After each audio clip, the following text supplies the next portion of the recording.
방송에서 제공하는 정보는 투자 판단의 참고 자료일 뿐이며 해당 부동산의 가치 또는 매물 가격의 상승 하락을 보장하지 않습니다. 이 시각 부동산 헤드라인입니다. 경찰이 경기도 광교 위례 신도시 일대 아파트 전매 등 불법 투기 사건과 관련해 현재 2,500여 명을 수사 중인 것으로 확인됐습니다. 불법 전매 행위가 경찰에 발각되면 행위 정도에 따라 구청 등 지방자치단체의 과태료 처분에서 분양권 취소까지 다양한 불이익을 받게 됩니다.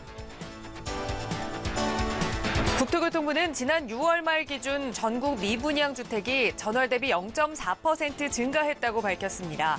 지역별로 살펴보면 수도권 미분양은 전월 대비 5.8% 감소했고 지방은 2.7% 증가한 것으로 나타났습니다.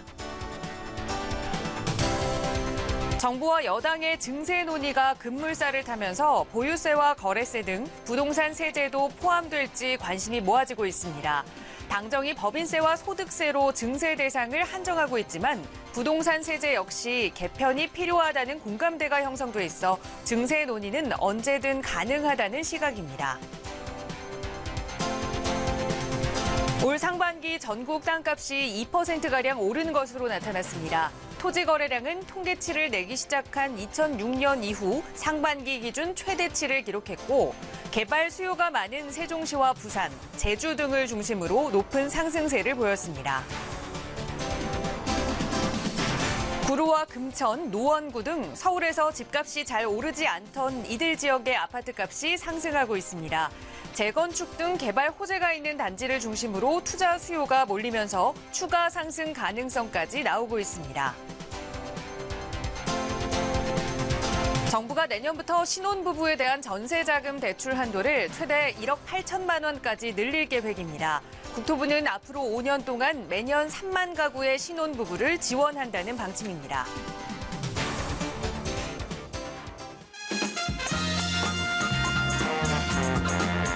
여러분 안녕하십니까? 부동산 골든타임 진행의 김진주입니다.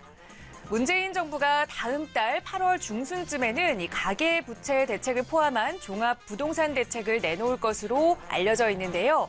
자, 청와대에서는 관계부처와 함께 이 부동산 대책의 방향 그리고 수위를 놓고 현재 조율 중인 것으로 밝혀지고 있습니다. 자, 지난 6.19 부동산 대책이 발표된 이후 그 대책이 무색하게 이 집값이 계속해서 급등세를 이어가자 자, 이번에는 좀 고강도 대책이 필요하다라는 의견과 함께 또 신중론도 맞서고 있어서 과연 어떤 대책이 담기게 될지 시장에서도 주목하고 있는 모습인데요. 오늘 이 부분 좀 자세하게 말씀 나눠보도록 하겠습니다. 저희 방송 언제나 시청자 여러분과 함께 만들어가고 있는데요. 방송 보시면서 저희가 드리는 정보에 대해서 궁금한 내용 있으시거나 또 해결하고 싶은 또 전문가의 도움 좀 필요한 고민 가지고 계신다면 언제든지 연락 주세요. 서울지역번호 02-2638-3910번, 서울지역번호 02-2638-3910번 연락 주시면 부동산 전문가의 친절한 도움 드리겠습니다. 자, 그럼 오늘 부동산 골든타임 지금 바로 출발합니다.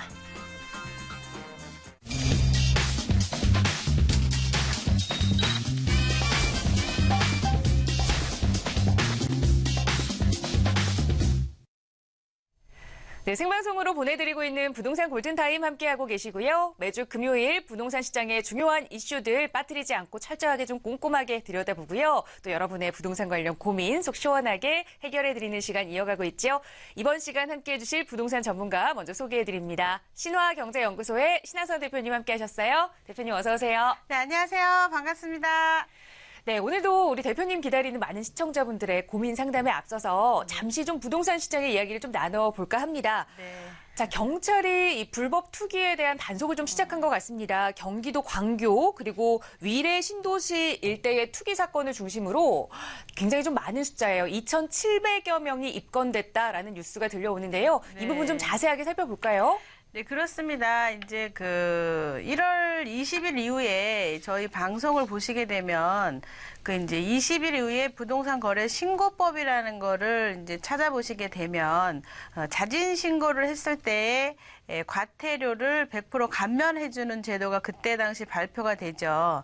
그리고 만약에 이제 그 조사 중에 협조를 잘 하게 되면 50% 정도 과태료를 물지 않는 그런 방송이 있습니다. 이제 저희 방송 꾸준히 보신 분들은 아시는데, 그때 이제 제가 드렸던 말씀이, 이제 세무 부분에 있어서 국세청에서 다 알고 있지만 지금 이제 어떤 그 유화 정책을 피는 거를 잘 이용하시라고 말씀을 드렸는데, 터질 게 터지고 말았습니다. 지금 이제 지금 PPT 파일 보면서 설명드리도록 하겠습니다. 네.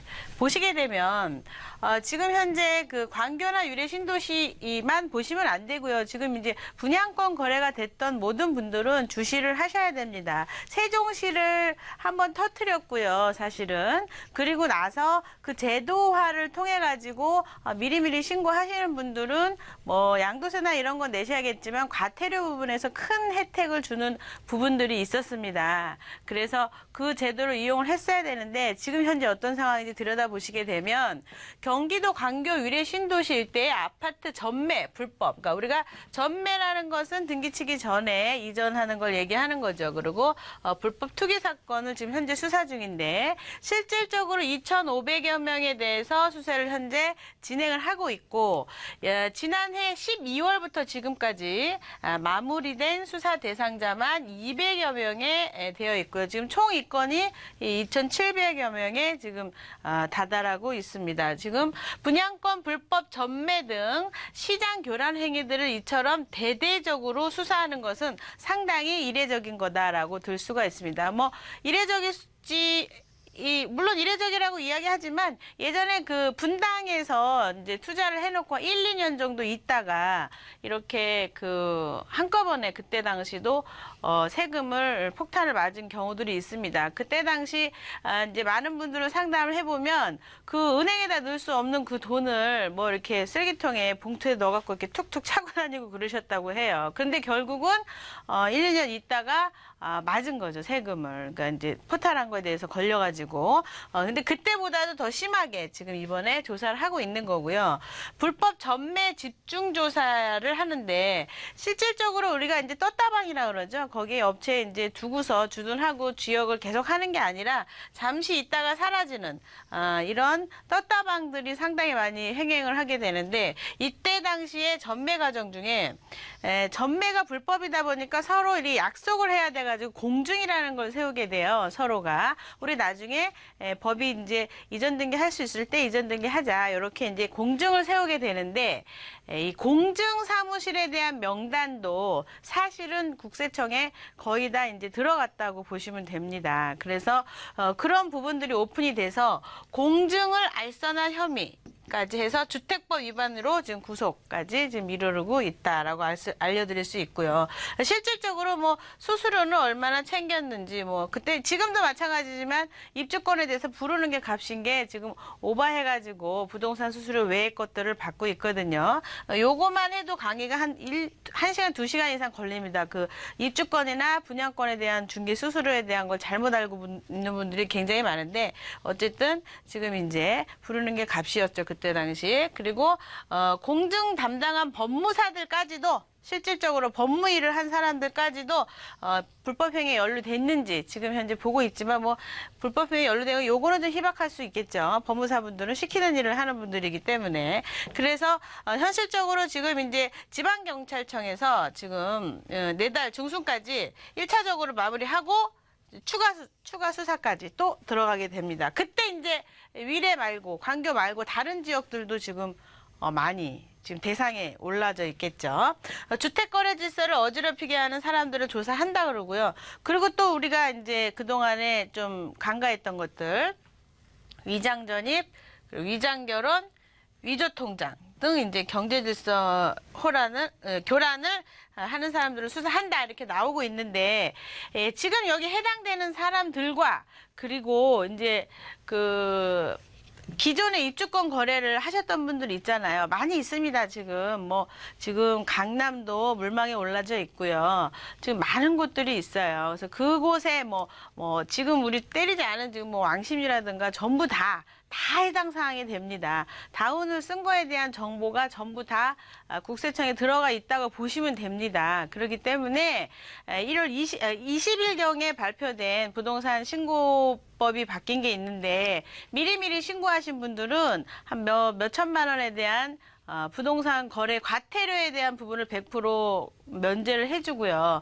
그리고 현실적으로 지금 조사를 이미 하는 분들은 협조를 잘 하게 되면 50% 감면 제도라는 게 분명히 있습니다. 그래서 이왕에 터졌기 때문에 우리는 그걸 좀 이용을 해서 그 세금을 좀 덜 나가게, 이 모든 사람들이 이루어졌던 일들이기 때문에 좀 본인이 이 방송을 보신 분들은 얼른 그 제도를 이용을 해서 과태료를 좀 덜 맞고 양도세라는 걸 좀 내는 방향으로 이렇게 가시는 걸 제가 권장을 좀 해드리고, 또 하나는 현실적으로 지금 이제 매수자 입장에서는 다운을 썼기 때문에 외려 본인이 더 신고를 하게 되면 어쨌든 조금 더 유리한 방향이 됩니다. 그러면 가만히 신고 안 하고 있던 매도자 입장에서는 가만히 있다가 신고 안 하고 과태료를 전부 다 감당을 해야 됩니다. 그래서 매수자가 유리한 방향이라고 신고를 하게 되면 매도자도 같이 걸리게 돼 있기 때문에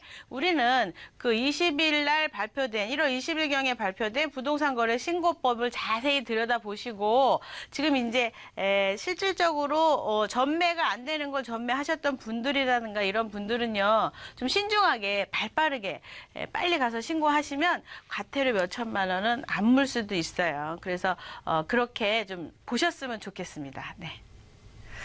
네, 저희 방송 이 연초부터 계속해서 함께해 주셨던 시청자분들께서는 기억을 하실 겁니다. 대표님께서 이런 투기와 관련된 것들 국세청이 모두 알고 있다, 조심해야 한다라는 말씀 드렸는데요. 그래도 좀 시장에서 공공연하게 해오던 행위라서 나도 모르게 조금 이렇게 동참을 하셨다면, 지금이라도 조금 협조를 한다면 그 과태료를 조금 감면받을 수 있다라는 방법들 알려드렸거든요. 이런 계기를 통해서 앞으로 좀 부동산 시장이 조금 더 투명화되길 바라보면서, 또 도움 필요하시다면 언제든지 저희에게 연락 주시면 전문가의 도움 드리겠습니다. 서울지역번호 02-2638-3910번, 서울지역번호 02-2638-3910번 연락 주시면 대표님의 조금 더 친절한 상담으로 도움 드릴 거고요.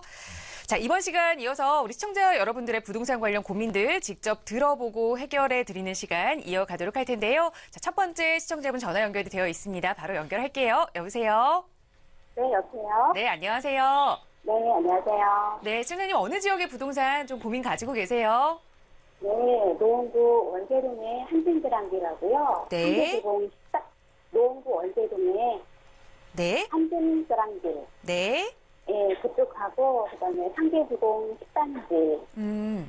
예. 수강 쪽으로 좀 괜찮은지 여쭤보고 싶어서요. 네, 지금 두 곳을 보고 계시네요. 서울 노원구 월계동의 한진 그랑빌 아파트, 그리고 상계 주공 10단지 아파트. 투자 목적으로 이 두 개의 아파트 중에 좀 어느 것에 투자를 하면 더 가치가 있을지, 자, 전문가의 의견 좀 들어보겠습니다. 대표님과 인사 나눠보세요. 네, 반갑습니다. 안녕하세요. 네, 안녕하세요. 네, 거기 주변에 그 근처에 살고 계세요? 네. 그러니까 지금 이제 개발이라는 게 자꾸 이야기가 나오니까 사야 되는 거 아닌가 이렇게 해서 전화 주신 것 같아요. 맞죠? 네네. 네. 알겠습니다. 제가 이제 지도를 보면서 설명을 드릴 건데, 지금 이제 한진 하나그랑빌 얘기하신 거죠? 네, 맞습니다. 네, 그 몇 평을 얘기하신 건가요? 네, 44평. 44평. 그리고 상계주공 10단지는 24평. 10단지. 네. 둘이 이제 투자 방향이 상당히 다른 방향인데, 네. 제가 지도를 보면서 설명드릴게요. 자, 보시게 되면 이제 방금 말씀하실 때 제가 컴퓨터로 지금 이제 찍어놨는데, 우리 시청자분께서 말씀하신 아파트가 보시게 되면 하나그랑빌 아파트 이렇게 자리 잡고 있고, 1호선하고 이렇게 천 사이로 지금 현재 그 간선도로 사이에 이렇게 위치하고 있고, 세대수는 상당히 많은 편입니다. 아예 작은 평형은 아니에요. 지금 이분이 이제 좀 요거를 자꾸 관심 있게 보는 이유가 강운대역 쪽에, 이쪽에 이렇게 개발이 연결이 돼 있기 때문에 이것을 샀을 때 차익이 나지 않겠느냐라고 물어보신 겁니다. 근데 지금 뭐 전철역도 이렇게 지금 이제 흐르고 있고요. 뭐 나름대로는 위치가 뭐 괜찮아 보이는데 이 아파트 주변에 보시게 되면 지도상으로 지금 바라보시는 방향에서 왼쪽을 보시게 되면 장인뉴타운이 이렇게 자리 잡고 있죠. 그래서 몇 군데는 개발을 하고 있고 몇 군데는 뭐 도심재생으로 지금 돌려가지고 지금 개발이 이렇게 되고 있는데 주변이 자꾸 이런 식으로 장인뉴타운도 깨끗해지고 뭐 이제 가운데에도 지금 현재 광운대역도 역세권 개발도 연결이 되어져 있기 때문에 아파트 자체로 보자 그러면 사실은 이 개발이 연결이 안 돼 있다 그러면 아파트 타이밍으로 봤을 때 우리가 네, 요렇게 지금 이제 예전에도 가끔 물어보는 분들이 꽤 계셨는데요. 이렇게 봉화사역 쪽으로 가시게 되면 이렇게 초등학교도 잘 돼 있고 홈플러스도 있고 편의시설도 잘 돼 있고 산도 있고 전철역도 지금 이제 이렇게 연결돼 있는 이런 좋은 아파트 단지들이 있기 때문에 사실은 밀리는 지역이에요. 저기가 아파트로서는. 그런데 왜냐면 여기가 이제 학교도 잘 돼 있고 어차피 전철 타고 왔다 갔다 하는 건데 석계역에서 두 정거장만 오면 아파트 단지랑 공기 좋은 게 다 잡아먹을 수 있거든요. 그래서 사실은 여기가 더 좋은 건데 지금 투자를 해두시는 사람 입장에서 이제 말씀을 지금 하자면 지금 이렇게 여기 개발이 들어가 있으니까 차익이 나지 않겠냐를 물어보시는 건데요. 매매가로 따지자면 지금 현재 몇 평, 아까 44평이라고 그러셨죠? 네. 네네네. 매매가 얼마죠? 5억 중반이요. 네? 5억 중반대요. 5억 중반대. 네, 가격으로 봐서 중간중간한 가격이라서 만약에 투자를 해두신다고 하면 뭐 40평대는 조금 근데 좀 실수요자들 입장에서 그렇게 인기가 있는 평형은 아니에요. 나중에라도 뭐 재건축을 바라보신다 그러면 시간이 또 너무 오래 걸리는 거고 그래서 투자를 해두실 거면 30평대가 조금 더 낫겠다. 왜냐하면 손바뀜이 쉽거든요. 회전력이 좋다는 얘기예요. 투자 금액이. 또 44평을 꼭 살려고 하는 이유가 있나요? 가족이 많으세요? 아니요, 그렇지는 않은데 중대형이 뜬다고 해서. 중대형이 뜬다 그래요? 네, 조금 있으면. 그래요. 그런 얘기가 있어요. 알겠습니다. 네. 일단은 지역적 특성을 봤을 때는 작은 평형이 더 인기가 많은 곳이에요. 여기는. 대형보다는. 대형은 이제, 제 생각이 다 옳지는 않지만, 좀 특별한 곳, 갤러리아 포레라든가 뭐 아주 특별한 곳 외에는 가격 상승이 상당히 어렵죠. 사실은. 수요자들이 아파트 공법이 바뀌었기 때문에, 이제는 적은 평형, 25평형도 거의 23평 나와요. 강제 확장을 하게 되면. 그러니까 이제 옛날에 25평, 30평대랑 같은 거예요. 아파트가 짓는 공법이 바뀐 거예요. 28평 아파트, 33평 아파트도 거의 28평 나오거든요. 그러니까 이제 굳이 대형으로 가지 않는 거예요. 아파트 공법이 바뀌었기 때문에 옛날 아파트, 25평 아파트, 옛날 아파트 딱 18평 나오는데 지금은 그렇지 않죠. 확장하니까. 그래서 이제 정법 확장이죠. 그러니까 이제 대형보다는 중소형이 더 인기가 많고 특히 이제 수요자의 어떤 입장이나 여러 가지 정황을 봤을 때 여기는 조금 더 작은 게 인기가 더 많죠. 잘못 44평 사시게 되면 나중에 안 팔릴 수 있어요. 그래서 조금 더 작은 걸로 투자해 두셨을 때 손해보는 일은 없겠다. 이 정도 이 지역에 대해서 말씀을 좀 드리고요. 그리고 이제 지금 또 하나 말씀하신 게 상계 10단지. 상계 10단지는 재건축 때문에 투자 들어가시려고 그러는 거죠? 네, 그거 하고 차량기지 차량기지 개발하는 거하고. 그렇죠. 여기 네. 차량기지 개발하고 지금 이제 상계동이 지금 재건축 때문에 난립니다. 가격이 뭐 네. 많이 오르기도 했는데 1에서 14단지, 15단지 뭐 이렇게 16단지까지 자리가 잡고 있는데 용적률을 예전에 많이 안 찾아먹은 대표적인 단지가 10단지예요. 10단지가 네. 151%로 옛날에 많이 안 찾아먹은 거예요. 그래서 이제 네. 재건축을 하게 되면 인기가 있을 수 있는데 지금 몇 평? 25평이라고 얘기하셨는데 매매가 얼마죠? 3억 후반대예요. 3억 초반이요? 후반. 네? 3억 9천 정도 돼요. 그렇죠. 3억 9천에서 한 4억 초반이죠. 네. 네, 지금 현재 매매가 이렇게 형성돼 있을 겁니다. 그런데 질문이 많이 들어와서 제가 예전에 한 번 본 적이 있어요. 근데 4억 초에서 3억 후반까지 이렇게 25평이 이루어져 있는데 실질적으로 상계동, 중계동, 하계동 중에서 가장 좋은 동네가 중계동이에요. 근데 네. 여기는 이제 새 아파트가 거의 없죠. 근데 중계동에서도 지금 이제 새 아파트가 아닌 아파트 중에 제일 비싼 가격이 평당 1,800만 원에 이릅니다. 중계동에서. 중계동이 학교가 잘 돼 있잖아요. 그죠? 그래서 제일 네. 인기가 많은 곳인데 1,800만 원에서 신축 아파트 계산을 할 때 보통 120에서 130%로 우리가 계산을 합니다. 오래된 아파트 계산을 점핑을 신축 아파트를 계산을 할 때 그러면 최고치로 계산할 때 한 2,300이라는 계산이 나오는데 2,300이라 그러면은 지금 솔직히 오버하긴 하지만 30평대 기준으로 한 7억 2, 3천 된다는 소리지만 신촌 쪽에 오시게 되면 한 98년도식 이런 거 7억 2, 3천이면 30평대 살 수도 있어요. 마포 쪽에 오면. 그러니까 사실은 지역적으로 봐서 7억대 이상 넘어가면 좀 오바스러운 거예요. 근데 이 재건축 자체가 한 6년, 7년 이상 기다려야 되는 인플레가 남아있어요. 인플레가. 지금 투자를 해두시면 장기적인 차원에서 이 지금 가격을 3억 9천에서 4억에 산다고 이게 권리가액이 되는 게 아니기 때문에 분담금도 또 따로 내야 되고 하다 보면은 얘는 이제 25평으로 투자를 하신다고 하는 거니까 그럼 25평으로 우리가 최고치로 2,300만 원으로 한번 계산을 해준다고 해도 계산이 한 5억 6천대 이상 되는데 거기다 분담금 내야 되면 한 몇 천만 원은 아직까지 남아있는 거예요. 게임이. 손해는 안 봅니다. 투자하셨을 때. 근데 중요한 건 이 인플레 한 10년 정도 기다리면 차익이 신촌에 있는 아파트도 아까 막 얘기한 마포에 있는 아파트도 뭐 8억 9억 이상 가겠죠. 8억 9억 이상 가면서 얘도 같이 점핑하는 그런 프로테지가 조금은 남아 있다. 그래서 큰 이득은 아니지만 어쨌든 게임은 된다. 이렇게 정리해 드릴게요. 그러면 장기적으로 한 10년은 투자를 네, 해야 10년 된다는 보시면 말씀이시죠? 그래도 이득은 보실 수 있어요. 몇 천이라도. 근데 얘보다 더 몇천밖에 기회비용이 안- 좋은 것들은 사실 더 많아요. 얘 물건 네. 자체 갖고만 설명을 드린 거예요. 네. 네. 네. 네. 아, 시청자님, 알겠습니다. 주공 아파트는 10년이라는 좀 장기간으로 좀 투자를 기간에 설정을 하셔야 하고 또 큰 이익보다는 몇 천만 원의 이익 정도로 이렇게 말씀을 드렸거든요. 좋은 투자처가 조금 더 많이 있다라는 말씀까지 함께 드렸으니까 또 더 좋은 투자처 물색해 보시고 언제든지 궁금한 점 있으시면 저희에게 연락 주세요. 네, 감사합니다. 네, 고맙습니다.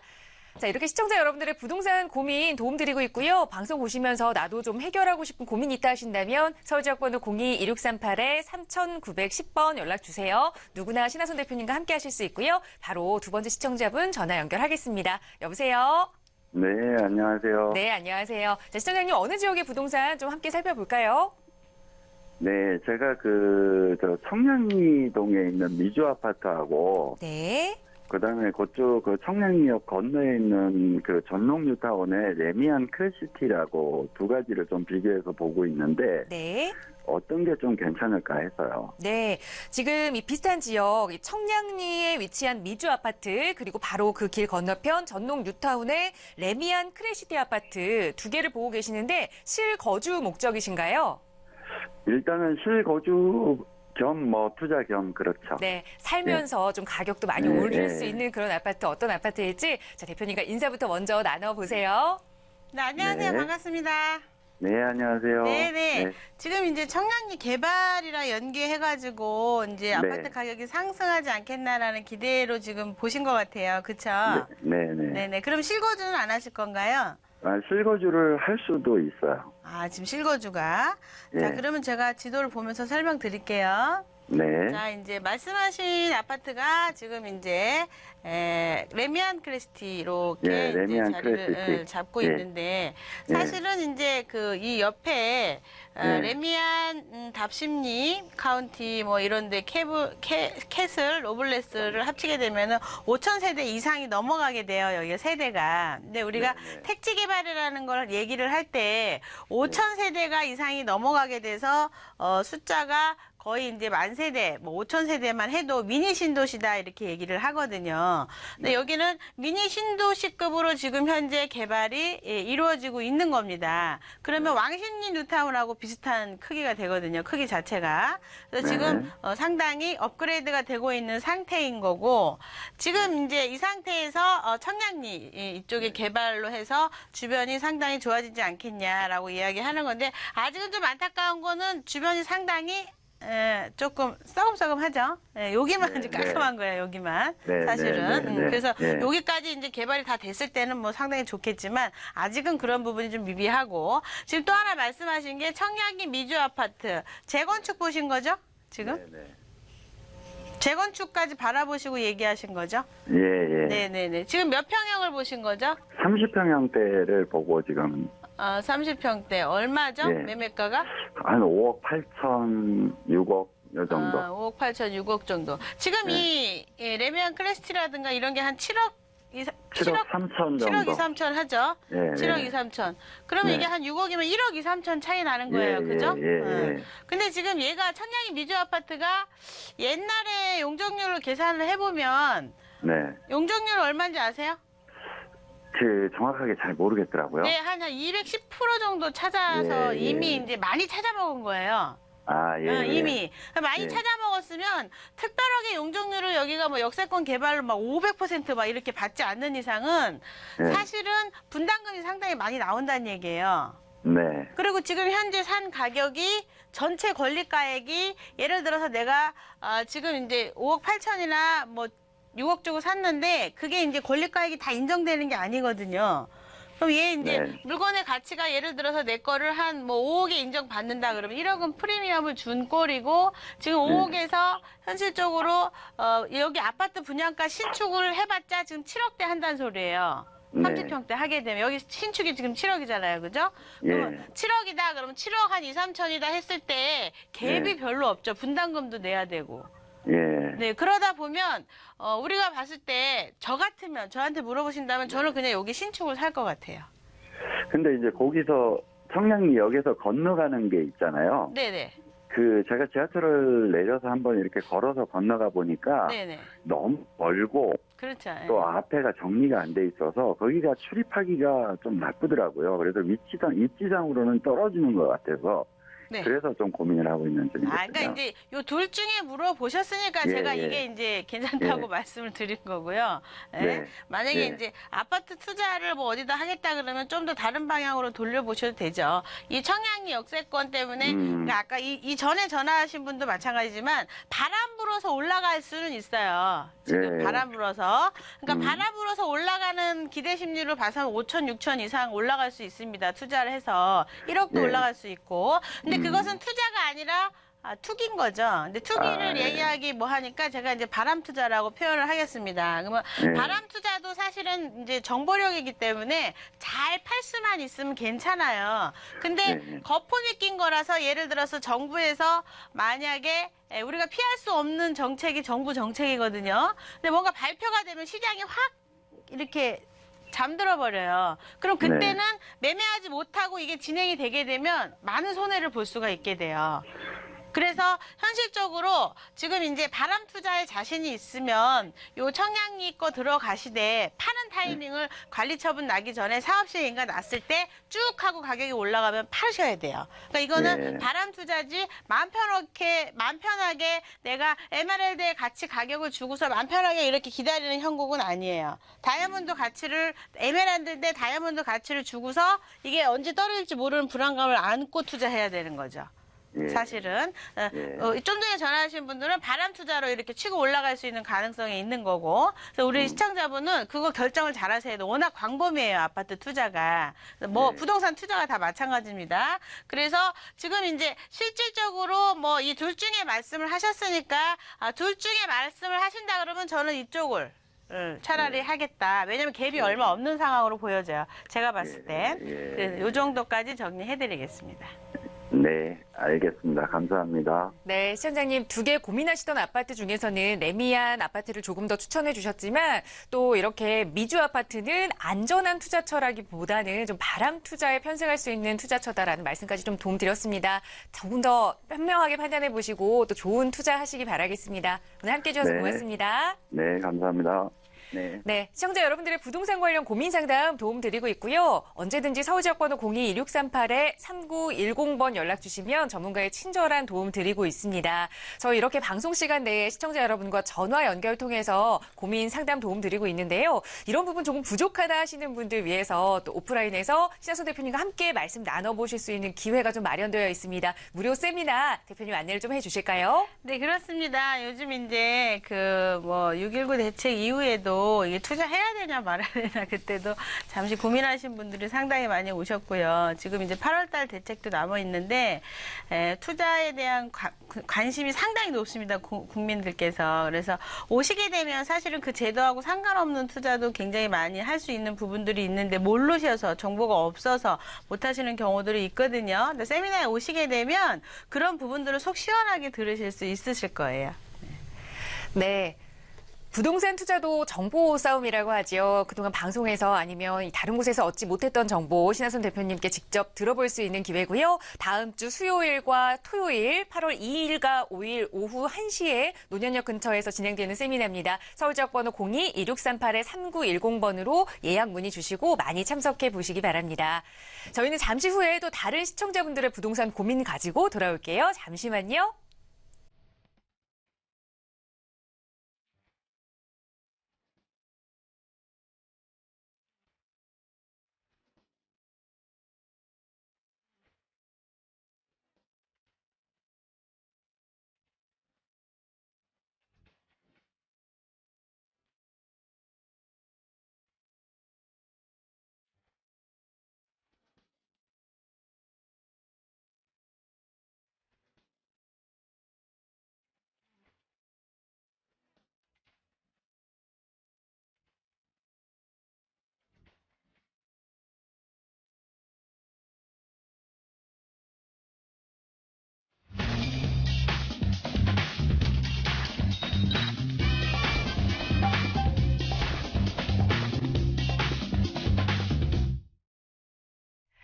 네, 매주 금요일 부동산 골든타임 생방송으로 시청자 여러분들의 부동산 관련 고민들 속 시원하게 해결해드리는 시간 이어가고 있습니다. 이번 시간 계속해서 신하선 대표님과 함께하고 계시고요.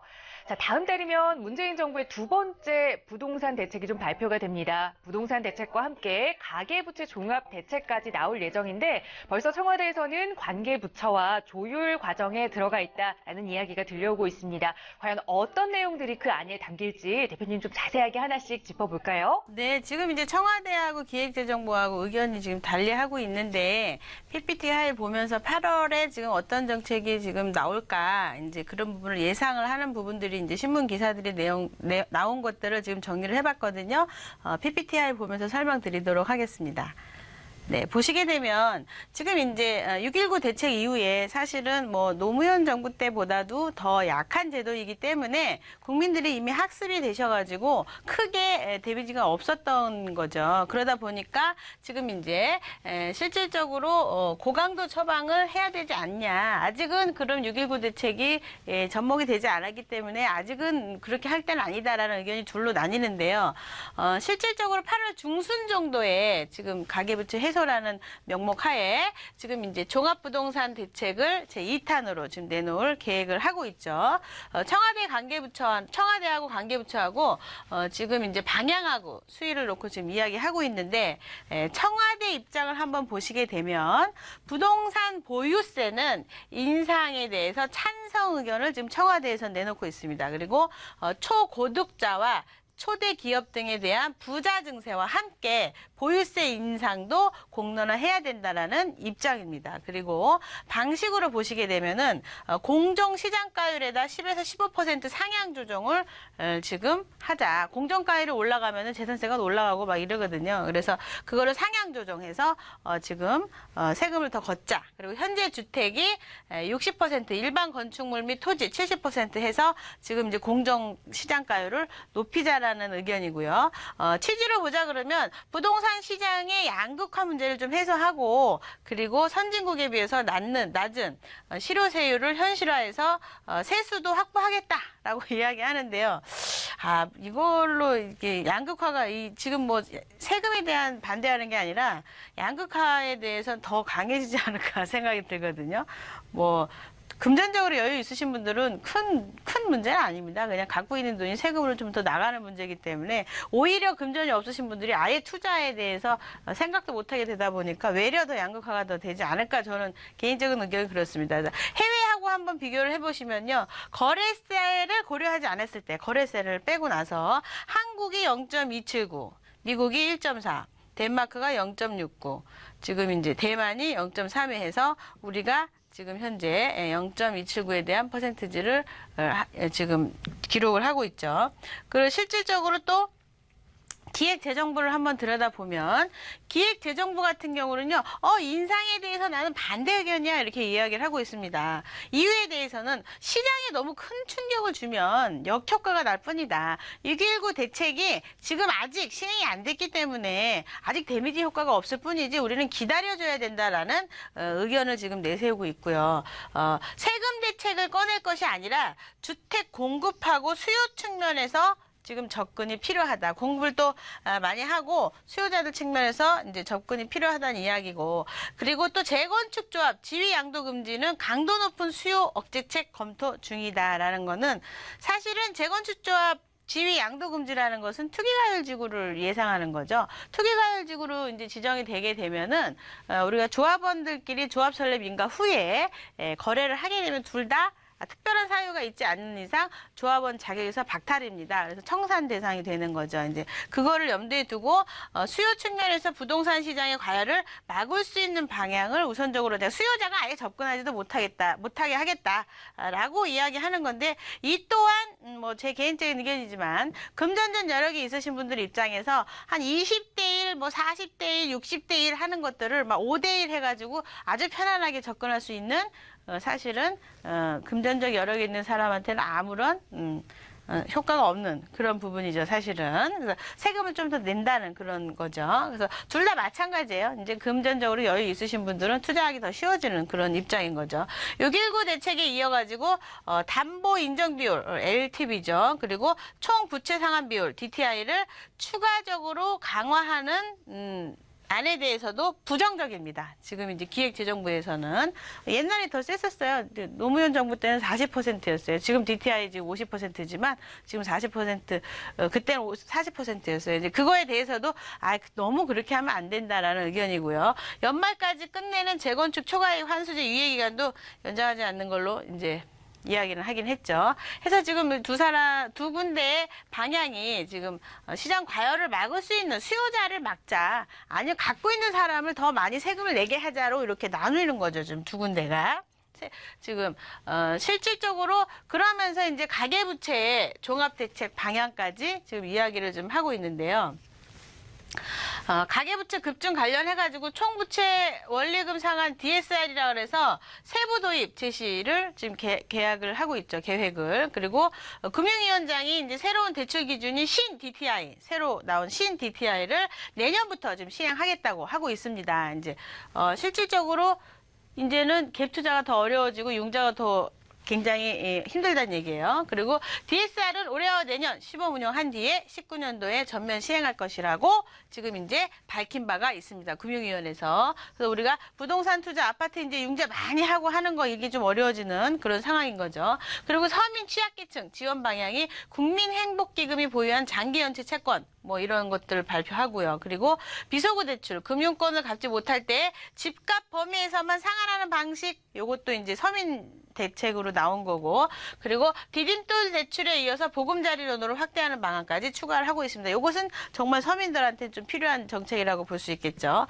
그리고 개인 종합자산관리 계좌 ISA 등 비과세 혜택을 확대하는 방안 이제 실질적으로 자기 자산을 이제 돈을 이제 그 넣어놨을 때 그때 이제 비과세 혜택 되는 것들 있잖아요. 지금도 있죠. 뭐 10년 되면 되는 그런 제도들 있잖아요. 그런 것들을 좀 더 확대하자. 8월 대책에 이런 것들을 넣기로 했다고 합니다. 그리고 신 DTI는 어떤 거냐면은 주택담보대출 한도를 정하는 기준 지표가 되는 개별 차주의 소득 산정 방식을 더 세분화하는 내용이 들어 있습니다. 그러니까 그만큼 융자하기가 어려워진다는 거예요. 그래서 이렇게 지금 청와대하고 기획재정부하고 이제 다른 의견을 보이고 있는데 어쨌든 한쪽에선 강화, 한쪽에서는 다른 방향. 둘 다 뭐 약간의 강화도 있고 유화도 있지만 실질적으로 8월달 정책이 어떻게 될지 저도 궁금한데요. 이렇게 한번 들여다봤습니다. 미리. 네. 네, 가계부채 대책은 아무래도 이 서민들을 위주로 좀 초점이 맞춰준 것 같긴 하지만 아직까지 이 부동산 대책은 청와대와 좀 관계부처가 다른 의견을 내놓고 있습니다. 특히나 이 세금, 보유세 부분에서 좀 의견이 많이 엇갈리는 것 같은데요. 이 부분 과연 다음 달 어떤 결과가 좀 나타날지 계속해서 저희 관심을 가지고 전해드릴 테니까요. 언제나 저희와 함께 하시면서 앞으로의 투자 전망들 계획해 보시기 바라고 궁금증 생기신다면 서울지역번호 02-2638-3910번 연락 주시면 친절하게 또 전문가의 도움으로 여러분의 성공 투자 도움 드리겠습니다. 자, 이어서 바로 또 시청자 여러분들의 고민 상담 시간 이어가야 할 텐데요. 다음 시청자분 전화 연결이 되어 있습니다. 연결할게요. 여보세요? 여보세요? 여보세요? 네, 시청자님 안녕하세요. 예, 안녕하세요. 네, 시청자님 오늘 어느 네. 지역 함께 좀 살펴볼까요? 네, 저는 경기도 용인시 역북지구라고 하더라고요. 네, 예, 거기에 골드크레스라고 있어요. 네, 예, 거기에 고층인가 본데 8층, 9층 정도에서 21층인데요. 네. 25평이고, 근데 평당 가격가 한 1,000만 원이라고 하더라고요. 아들이 이걸 했어요. 네, 네. 예, 그리고 이제 애국을 나가서 이걸 이제 어차피 입주는 올 안에 한 9, 10월에 하는데 네. 이거를 좀 그냥 놔야할란가 자기가 입주를 못 오니까 네. 그냥 전세라도 놓고 갖고 가면 괜찮을지 앞으로 전망이 좀 궁금했어요. 네, 알겠습니다. 경기도 네. 용인 역북지구에 위치한 골드클래스 아파트 지금 현재 분양을 받으셨고 올 10월에 입주 예정인데 이걸 과연 계속해서 좀 전세를 끼고라도 가져가야 할지 아니면 지금 이 타이밍에 매도를 해야 할지 자, 앞으로의 전망 전문가의 시각으로 좀 들여다보겠습니다. 대표님과 인사 나눠보세요. 네, 예, 네, 안녕하세요. 선생님 안녕하세요. 네네, 반갑습니다. 네네. 반갑습니다. 네네. 한 10여 년 전에, 10년 넘었나요? 용인 쪽에 이제, 용인대 태권도 분양도 하고 하면서 인연이 닿았던 곳이라 저한테는 좀 예. 친근한 곳이에요, 용인이. 자, 네. 보시게 되면 처인구 역북동에 지금 이제 아까 말씀하신 골드클래스. 예, 예. 네네, 거기를 지금 이제 25평을 아드님이 분양 받으셨다고 얘기하신 거죠? 예, 예. 네, 지금 분양 받으실 때 가격 얼마였죠? 1,000만 원이라고 하더라고요, 평당. 2억 5천 정도 하셨나요? 예, 예. 그렇습니다. 25평이니까. 25평. 예, 예. 제가 지도 보면서 설명드릴게요. 예, 네, 감사합니다. 네, 우리 시청자분께서 말씀하신 처인구. 실질적으로 이제 에버랜드가 이렇게 선이 흐르고 있고요. 그리고 여기 보시게 되면 이제 역북도 도시개발구역이라 그래서 이렇게 택지지구 안에 이렇게 자리를 이렇게 이쁘게 자리 잡고 있는 것 중에 하나다라고 말씀을 드릴 수가 있고 전체적인 상황으로 한번 들여다봤을 때 사실은 우리가 부동산 가격을 따질 때 이렇게 경부고속도로가 이렇게 흐르고 있죠. 기흥부터 내려오는 거죠. 여기 신갈 해갖고 이걸 조금 더 지도를 좀 더 줄여보면은 또 위로 가면 뭐가 있을까요? 더 조금만 더 위로 가면은 판교, 성남 이렇게 지나서 수지 지나서 신갈 지나서 기흥 지나서 동탄 이렇게 내려갑니다. 그래서 여기서 보시게 되면 위로 올라갈수록 집값이 더 비싸고요. 내려가면 더 저렴한 게 특징입니다. 그리고 또 하나가 이 경부고속도로에서 멀어지면 멀어질수록 집값이 더 떨어지고요. 가까우면 가까울수록 집값이 더 올라갑니다. 근데 우리 말씀하신 아파트가 여기 있죠. 여기에 있어요, 지금. 그러니까 우리가 뭐예요? 경부고속도로에서 너무 많이 떨어져 있죠, 사실은. 근데 이제 자체적으로 전체적인 맥락으로 봤을 때 이런 이제 특징을 좀 갖고 있고요. 그리고 이제 자체적으로 한번 보자 그러면 뭐 그래도 에버랜드 선이 이렇게 지나가면서 나름대로 그래도 이제 이렇게 여기 에버랜드 선도 이렇게 지나가면서 나름대로 안에서는 처인구 안에서는 이제 구도심지긴 하지만 그래도 나름대로 평당 신축 아파트는 보통 한 1,000만 원씩 해요. 여기가 지금 현재. 근데 요즘에 이 근처에 옛날 아파트들이 한 1억 9천에서 2억 정도까지 된 게 전체 아파트 우리나라의 전체적인 아파트들이 가격이 다 점핑하면서 얘도 같이 조금 올라준 성향이 약간 있습니다. 그래서 지금 뭐 2억 4천에서 2억 5천대 분양 25평대 받았다면 전세가가 한 2억 넘어갈 수 있어요. 나중에 뭐 한꺼번에 쏟아질 때 말고 시간의 흐름에 의해서 그 여기에 지금 새로 분양하는 아파트들이 뭐 2억 7천 막 이러거든요. 지금 그러면 갭이 좀 남아 있죠. 갭이. 네, 그러니까 당장 매도하실 일은 없고요. 어쨌든 몇 천이라도 지금 남는 시장이니까 기왕이면 조금 아직 팔지 말고 좀 가져가시는 게 좀 더 유리하겠죠. 네, 이렇게 정리해드리겠습니다. 예, 고맙습니다. 네, 시청자님. 네, 감사합니다. TV로 열심히 아마 보고 계셨을 것 같아요. 자, 아무래도 아직까지는 몇 천만 원 이상 상승 여력이 있기 때문에 바로 거주하지 못하시더라도 이 전세를 끼고라도 조금 더 보유하시는 게 좋겠다라는 의견 드렸습니다. 잘 참고하셔서 좋은 선택하세요. 예, 감사합니다. 네, 함께 해주셔서 고맙습니다. 네. 자, 시청자 여러분들의 부동산 관련 고민 상담 도움드리고 있습니다. 자, 내가 살 집 그리고 투자할 집에 대해서 조금 더 고민 있으시다면 서울지역번호 02-2638-3910번 연락 주세요. 친절하게 전문가의 도움 드릴 거고요. 바로 다음 시청자분 또 전화 연결해 보겠습니다. 여보세요? 네, 안녕하세요. 네, 안녕하세요. 자, 시청자님 네. 어느 지역의 부동산 좀 고민 가지고 계세요? 여기 일산 서구 일산 일동인데요. 네. 태영 아파트 네.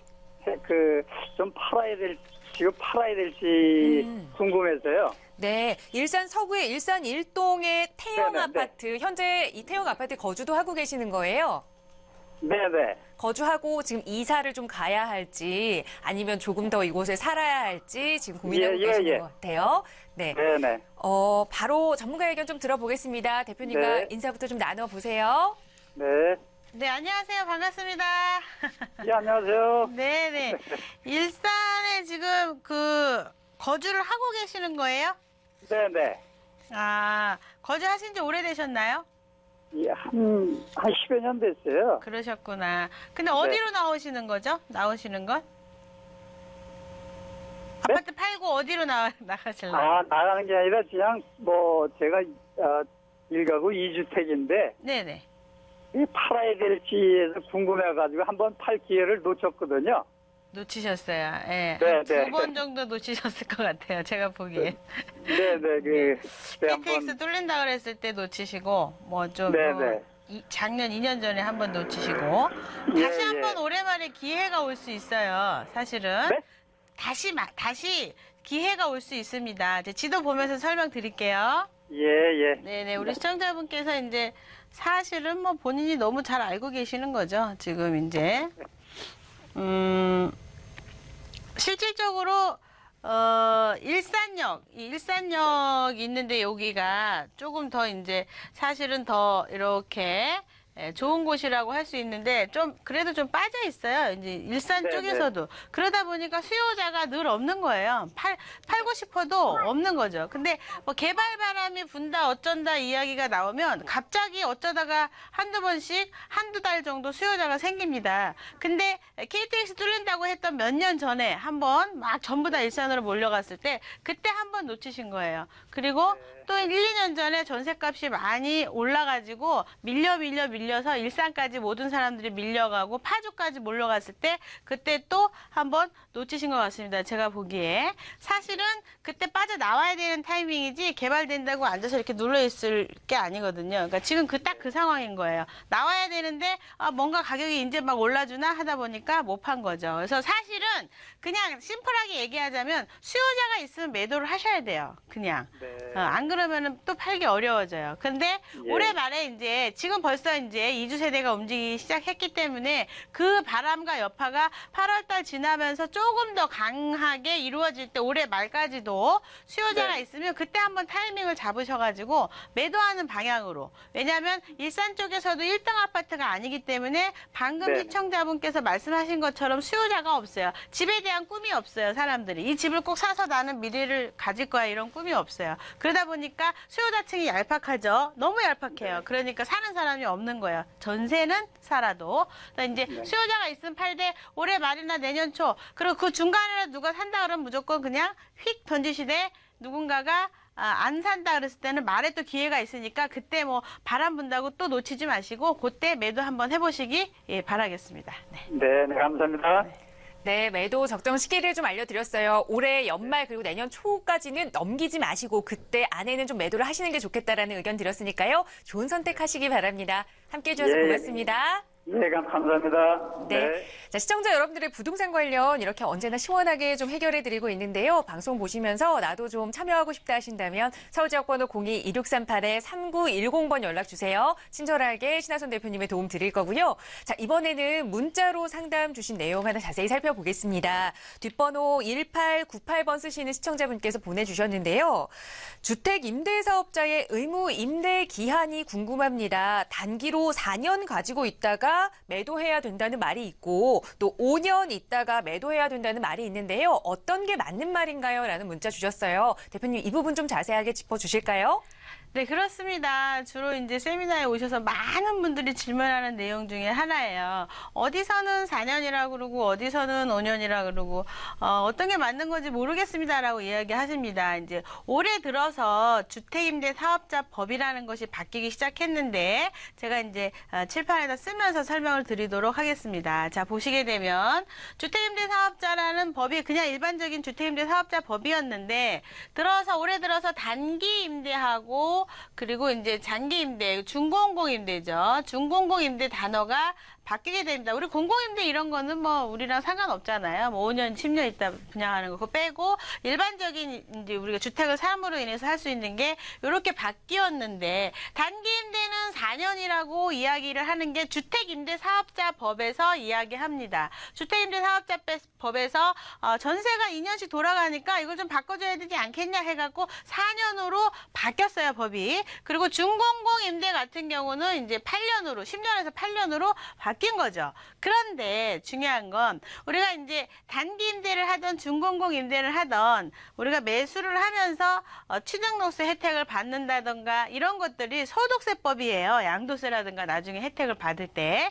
그러면 소득세법에서 한번 들여다보면요. 주택임대사업자법은 4년으로 되어져 있는데 소득세법에서는 아직 5년으로 되어 있는 거예요. 실질적으로 세금 혜택을 주는 관할 부서가 소득세법인데 그럼 얘를 4년 있다 팔게 되면 그동안에 내가 세금 혜택 받은 걸 다시 국가에다 환입을 해야 되는 결론이 나오는 겁니다. 그래서 실질적으로 임대사업자법은 4년으로 되어져 있지만 소득세법이 5년으로 되어 있기 때문에 우리는 어떻게 해야 돼요? 세금 혜택을 받아야 되니까 5년을 가져가야 되는 겁니다. 그리고 이제 중공공 임대 같은 경우는 8년으로 되어 있는데 이제 장기보유 특별공제가 상당히 강세라고 할 수 있는데 주택을 실질적으로 8년까지 가져가게 되면 우리가 일반 임대사업자가 아니고 실질적으로 그냥 주택 같은 경우 최고로 장기보유 특별공제를 30%까지 해주거든요. 그런데 8년까지 장기 임대를 가져가면은요 50%까지 해줍니다. 굉장한 거죠. 하지만 10년을 플러스 2년을 소득세법에서 얘기하는 거예요. 10년을 더 가져가게 되면 실질적으로 70%를 해준다. 어마어마한 거죠. 그리고 아주 중요한 거 포인트 하나 알려드리면 올해 안에 중공공 임대를 하시게 되면 양도소득세 100% 감면 제도를 이용할 수 있습니다. 물론 이것도 소득세법에서 얘기하는 건데 8년짜리인데 10년을 가져가면 양도소득세 100% 감면해 줄게요 라는 법이 나와 있죠. 올해까지만입니다. 어떤 분들은 고민하시죠. 나는 등기 안 치고 분양계약서밖에 없는데 분양계약서 가지고 가셔도 올해 안에 안에 낼 수가 있어요. 그래서 실질적으로 이 제도를 이용을 하시는 겁니다. 이제 4년, 5년에 대한 헷갈림이 지금 이때 싹 풀으셔야죠. 소득세법이 5년이니까 우리는 5년을 가져가야 된다. 이렇게 정리해드리도록 하겠습니다. 네. 네, 이렇게 정리해서 말씀해 주시니까 이해가 좀 쉽게 되는 것 같습니다. 주택법상으로는 이 4년을 가져가야 한다라고 되어 있지만 우리가 소득세법에서 이 혜택을 좀 받기 위해서는 5년 이상 보유를 해야 그 혜택을 좀 가져갈 수 있다라는 말씀해 주셨거든요. 그래서 5년으로 기억을 하시면 좀 편하게 기억하실 수 있지 않을까 싶습니다. 자, 이렇게 투자하시기 전에 그리고 주택 임대 사업자와 관련해서도 궁금한 점 많이 가지고 계실 텐데요. 저희 상담 전화 계속해서 열어두겠습니다. 서울지역번호 02-2638-3910번 방송 끝난 이후에도 활짝 열어둘 거고요. 자, 상담 전화 이용하시는 거 외에도 좀 신하선 대표님과 함께 하실 수 있는 오프라인 세미나도 좀 준비되어 있거든요. 다음 주 수요일과 다음 주 토요일 오후 1시에 노년역 근처에서 진행되는 세미나입니다. 대표님과 함께 직접 앞으로 시장의 전망과 또 알짜 투자처들 이야기 나눠보실 수 있는 시간이니까요. 역시 서울지역번호 02-2638-3910번으로 예약하시고 참여하셔서 더운 여름 좀 시원한 에어컨 아래서 좋은 정보 많이 얻어가시기 바랍니다.